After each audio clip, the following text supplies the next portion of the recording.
All right, back with Coach's Corner and how to get better program design. These are just some thoughts, insights that I share with you guys, as well as at the end, I'm going to go over, like 5 strategies to like prevent overthinking when you write programs. I get this a lot. Like the more you learn, the more you start being confused about what to do with program design, because you want to implement everything, what you put in, what you take away. And especially depending on what type of clientele you work with, this will be very helpful. So we're going to kind of go through a list of 15 things and then 5 strategies to not overthink. And first one, listen.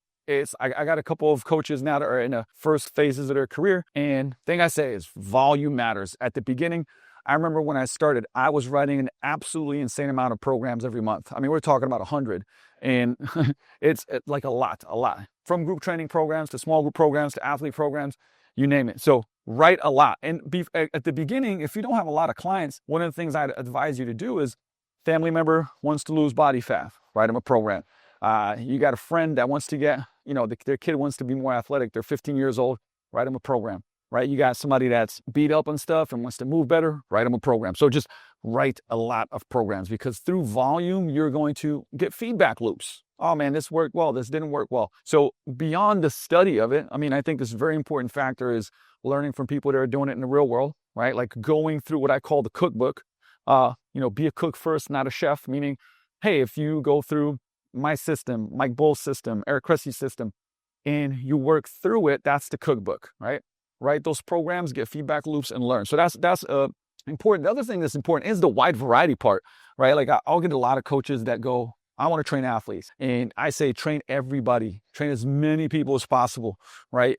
Because it will build your toolbox. I think I became an incredible I would say program designer for all people, because I had to design programs for all types of people.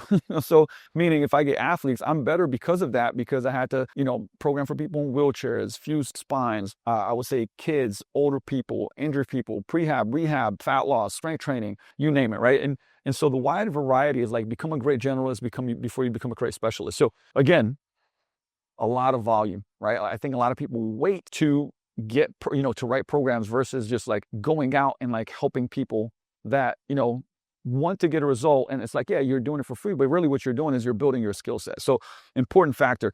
The other thing, this is another thing I teach my team, and a mistake I see with a lot of the coaches that I mentor, is you want to gain momentum in batch, right? So what I mean by that is like, I can't tell you the amount of coaches that say, man, I spend so much time every week writing programs, especially once you get busier, right? You get 20 clients, 30 clients, 40 clients. You find your Saturday and Sundays might be, most of the days writing programs. But here's the thing. Think about, Cal Newport has a great book called Deep Work, where it talks about that, the moment you get distracted, like you lose basically focus for about 20 minutes, right? So I would much rather write, 6, 10, 15 programs in one batch, right? In one go than 2.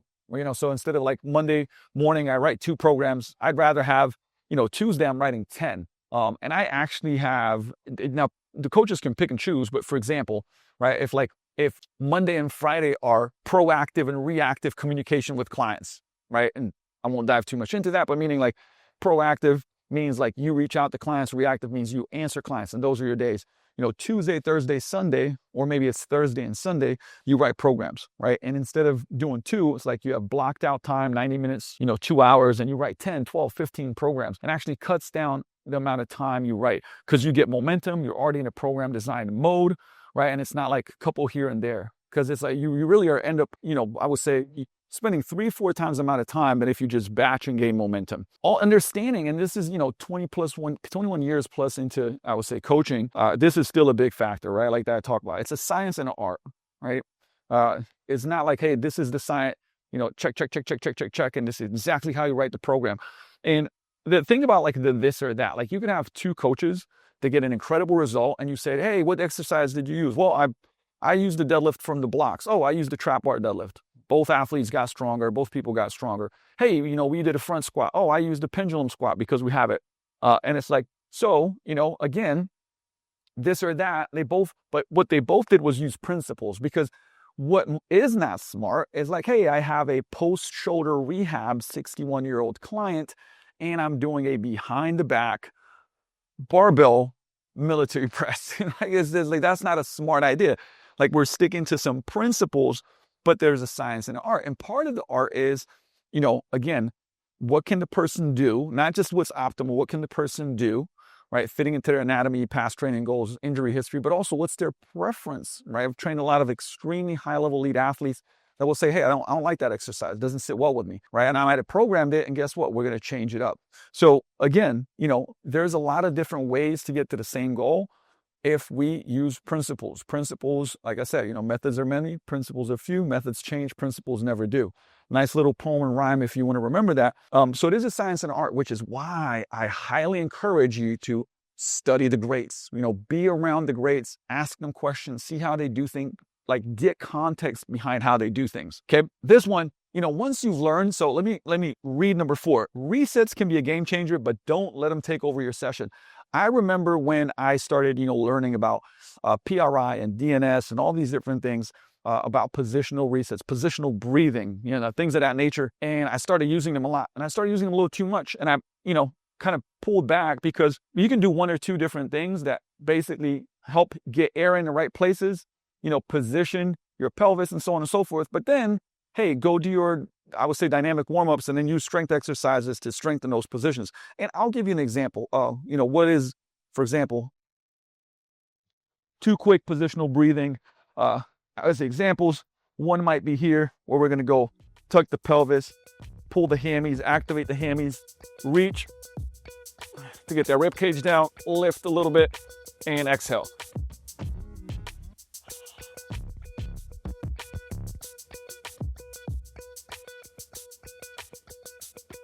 All right, so we're getting obliques, rectus abdominis, external obliques, hamstrings, glutes, right? And we're again getting our rib cage down. And I might do that for 6 to 8 breaths, or it might be something like a couch stretch. Again, good position. Driving air in the right places, right? While opening up the hips. And again, 1 to 2 drills, that might put me in a better position, and then make them stick with mobility and strength training drills. So it's one of those things where the lesson is, when you learn new stuff, make sure you don't throw out the baby with the bathwater, right? Like all of a sudden 20% of your session ends up becoming reset drills or anything else that you've learned, right? Be smart about that. Number 5 is chase dysfunctional, non-painful patterns first. Okay, there's 2 parts to this number 5. And think about, if you have a painful shoulder, instead of going like, okay, I got a painful shoulder, I'm going to start cranking the shoulder and doing things with it. Think about what's non-painful but dysfunctional. Meaning, hey, I have like this crazy downward scapular rotation, for example.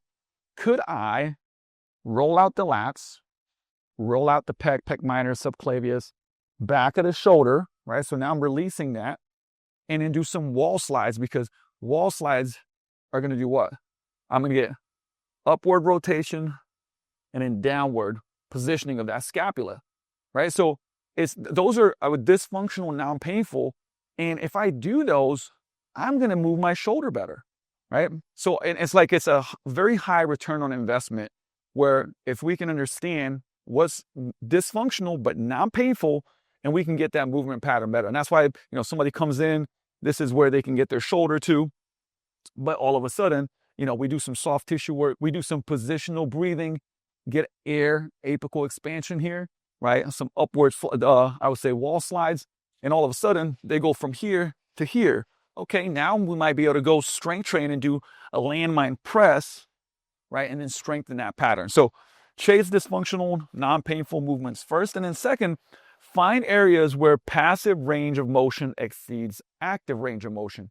That can be done pretty quickly, meaning, like, for example, if I lay down on the ground, straight leg raise, right? If I do a straight leg raise and I'm going passively, how far can I get it? And then actively, right, there might be a gap. And then I'm going to think about, okay, what does that mean? Do I end up, for example, starting with an RDL, because I'm going to go top down and I can control how far I go. Okay, I'll go to here and then coming back up, and then we can work on those ranges of motion. And then finding, here's the other thing too, what is your strategy, right? Because think about this. If I am doing a active straight leg raise, okay, and I can passively get it to here, I can actively get it to here, but then if I create core tension, right, more stiffness in the core, oh, look, I can get it further, right? And that's not a party trick. It's just that core stability will allow me to get more range of motion. Okay, so what does that mean? It means that maybe, and this is just an example, for an RDL, I might put a physio ball in between the knees, right? And then I'm going to squeeze it because that's going to engage adductors, core. And now as I'm squeezing that, I will actually be able to get more range of motion and get as much out of it as possible, right? So two little things that when we are writing programs and assessing a person that might get us out more of the program design, right? Another thing, soft tissue tools for clients can be a big return on investment when you teach people stuff. So for example, lacrosse ball, mobility ball, folks that come in that are very wound up, traps, right? This upper body, pec minor, everything's tight. And I can go, hey, listen, in our first sessions, when you come in, here's a drill. You're going to put the mobility ball on a rig, on it, like you're going to lean over, boom, put it in your trap, and then you're going to move your arm like this. And then you're going to move your neck, right? And it's going to release your trap. And then from there, we can go work on our mobility drills, right? But the thing is, teaching people to do certain stuff, again, hey, put the mobility ball or cross ball on your pec minor and then moving your arms, right? And it's like a couple of minutes that will make them feel significantly better, put them in better positions. Now we can do our mobility and strength training drills. So again, teaching, educating is a big, big thing because now, hey, if they can do that 3-4 days a week when they're with you, 2 days a week even, over time, it really builds up and they're going to get a lot out of it, right? Think about this. You don't have to regress programming. You can go lateral. And let me just explain what that means. First of all, you don't have to progress and regress. I can just change intensity. I can change load. I can change pauses and tempo, right? There's a lot of different things and I can just change with weight. But in going lateral, so if you have clients that don't necessarily are not super bought into things like, I want to get as strong as possible, like powerlifting strong. I want to get as jacked as possible and build muscle. I might be able to go and, for example, I have a cable, right? So imagine I'm doing a standing cable row, but I'm going to go lateralize this and go into half kneeling. Why? Because now we can actually work some of the stability, right? And this does improve the lunge, right? If I'm pushing this knee down into the ground, pulling this heel, I'm working on core stability. I'm opening up my half kneeling pattern, my lunge pattern, and I can go lateral. Lateral to me also means is like, hey, we've had clients that, for example, have no cartilage in the knee, so they cannot, for example, lunge. Well, guess what? Where they can do an anterior lunge because it doesn't have as much knee flexion, right? So being able to understand that, like, we can go lighter, right? We can change tempos, we can change pauses, we can change load, but we can also lateralize the exercise, right? And be able to help them out and gain more out of it. I took this out for a second. So the next one, ground to standing transitions are valuable, but where do we put them? So, things like Turkish get-ups, half kneeling to standing, I used to use them a lot. And then I stopped using them because sometimes people go like, they have no place. That doesn't build muscle. That doesn't improve strength. That doesn't do this, that, the other. But as we train a lot of people that, again, aging, remember, getting up from the ground is a thing that we lose with time. So, ground to standing, there's a lot of good things that happen there. Hip mobility, core stability, shoulder stability. So one of the very well-known variations here is the Turkish get-up, right? Pretend I have a kettlebell here. So from here, there's a lot of good things that happen. So I'm going to drive that heel, boom. I'm constantly looking up, shifting, opening up the hip. So I'm having to have thoracic mobility here, shoulder stability, core, hip, and then driving up, right? And in the same way, going back down, okay? So that would be one drill. Just going from half kneeling positions, imagine I got a double kettlebell rack position, and I'm training, because remember, a lot of people will kind of come out to the side because they don't have hip mobility, like step, coming back up, back down. Other side, step, coming back up, right? So the thing is, they're very valuable, even though we're not going to max out PR. We're not going to, again, is this building muscle in my shoulder, XYZ? But it's prepping us for life. Where do we put them? Well, put it this way. At the end of dynamic warm-ups is where I like putting them. If there's an upper body day, I would actually make this the first exercise and pair it with a pull because, right, it's pretty shoulder dominant, but it doesn't smoke your grip. So I would say put this with a pull exercise. Also on a full body day for some people, hey, this might be their first exercise. It's not going to toast them that much, but we can kind of integrate it in there. So it can be at the end of warm-ups. It could be the first exercise on upper body day. It could be first exercise on a full body day as well, right? But we started integrating these back again. And so I want to just share kind of like the thing of, when I was using it, it was helpful. I kind of threw it out thinking it wasn't helpful. I'm then bringing it back in again. Okay. Number 9, complex training won't be perfect in frontal and transverse planes. So complex contrast training, that is, and I've done a video called the stage system that's here on YouTube, talking about heavy lift paired with a plyometric or a lighter lift, right? Because when we go heavy, we activate a lot of high threshold motor units. And then when we do lighter, we can be more explosive, or we can move a lighter weight faster because it feels lighter, right? Well, the thing is that think about sports like pitching, right? Or throwing a football, or even again, basketball is a multi-directional sport. I would say power vertically, so think like a squat jump, doesn't transfer as well to those rotational sports. So we have to do things like hide in or lateral slides or med ball throws or anything like that, right? And the thing is, you can't really load something like a lateral lunge with a barbell or front squat that heavy. I mean, we can load it pretty heavy. So what we'll tend to do here is we're going to do traditional, like a trap bar deadlift or a safety bar squat, or right, as our main big strength exercise, and then we'll pair it with something like a Haydn, right? So we'll do a contrast set, for example, where we're going to do a heavy bilateral squat, 20-second, 30-second break, and then go into lateral jumps, right? Not perfect, but it works. Okay, so that's one thing. And again, single leg training here is beneficial. I do like going pretty heavy on single leg lifts and then pairing them with, I would say, side power kind of plyometrics. So again, don't get too stuck in that, because I've seen people, program like side kettlebell, I'll say lunges, and make them really heavy, but then you kind of lose that upper back. So you can't really drive the force in the leg the way we want to. Simplify, use your big lifts, normal lifts, and then pair them complex training with lateral power plyometric drills. Okay, here's another thing, using more direct forearm work, not only for, I would say, throwing athletes, but just for our general population. I realized that it's a decently big ROI with having people, when we have clubbos, basically turning, strengthening their wrist, or grabbing a clubbo this way, turning this way, and then strengthening their forearms because they don't really do much of it. Yes, we have our regular grip work, holding ropes, but also pinch grip. And just every training session having 2 to 3 sets of, it could be for example, a dumbbell hold over a box, and we're doing extension drills, right? We're again resisting rotation drills.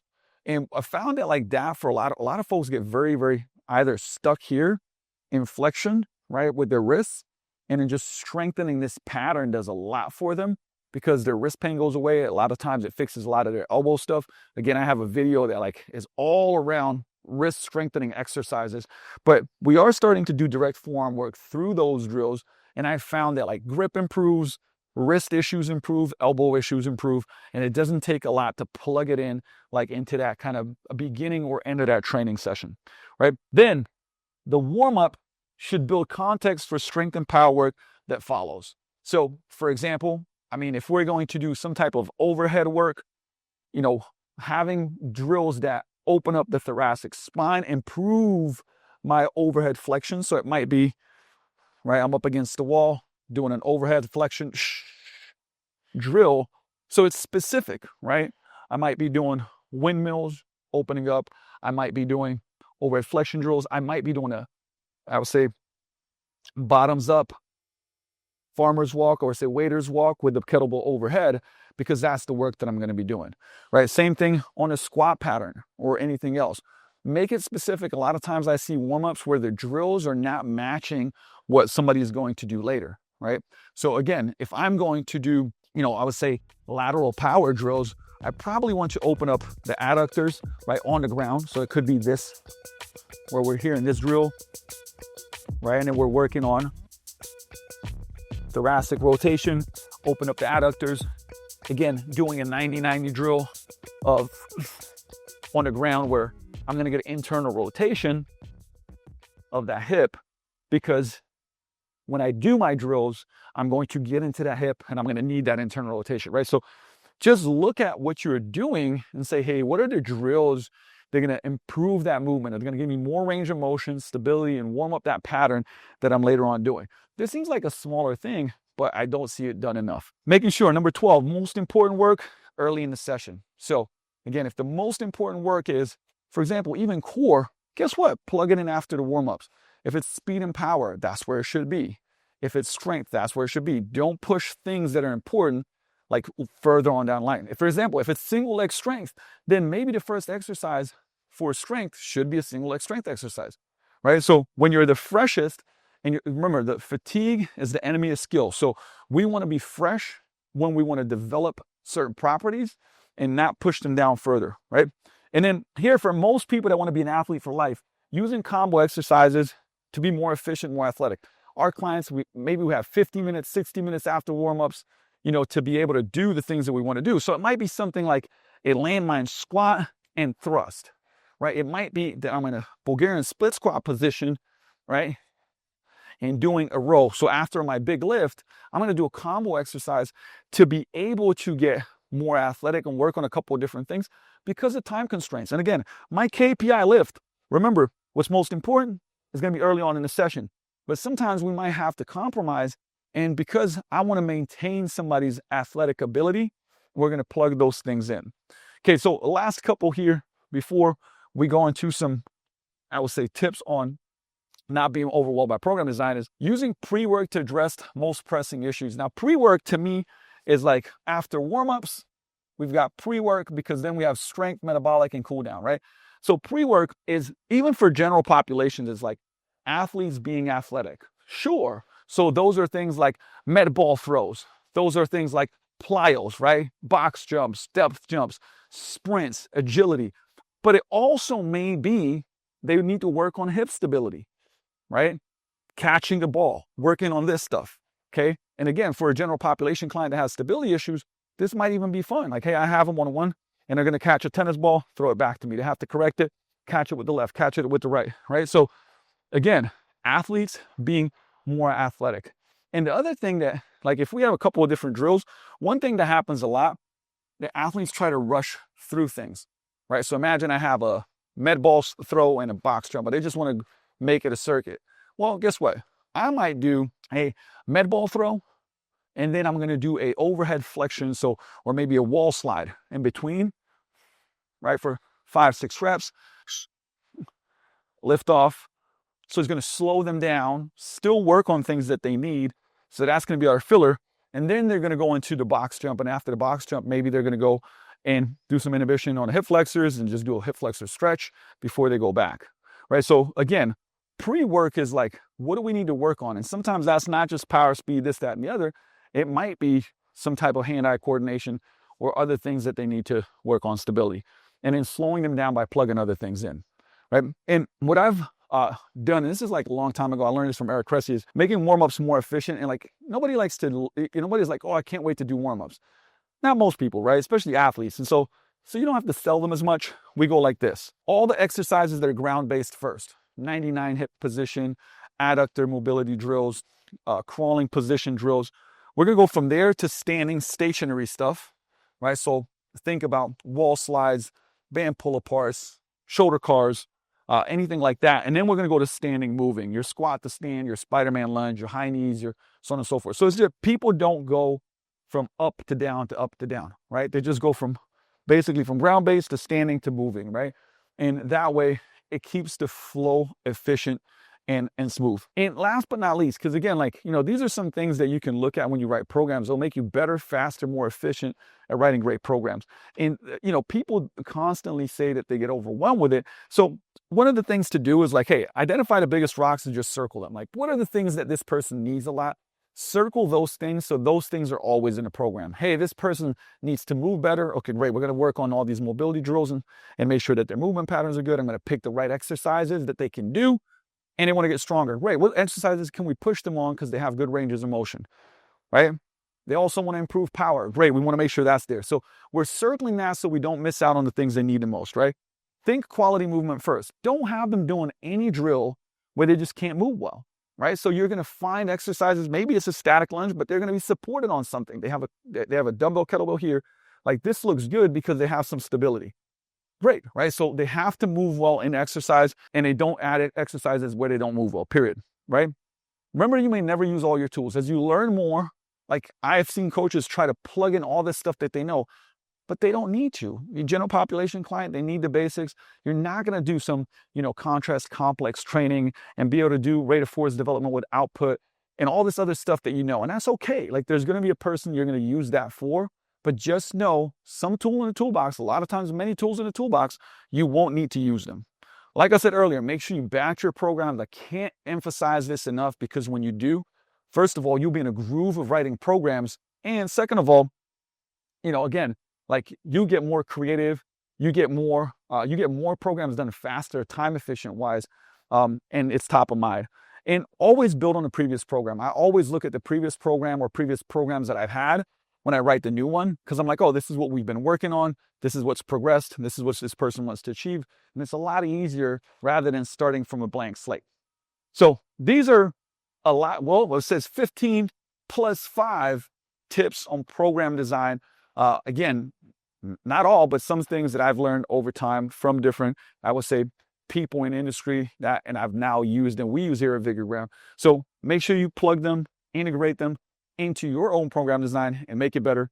And if you want more tips to look, feel, perform like an athlete, be a better coach of writing programs, make sure to subscribe to this channel. We'll see you in the next Coach's Corner.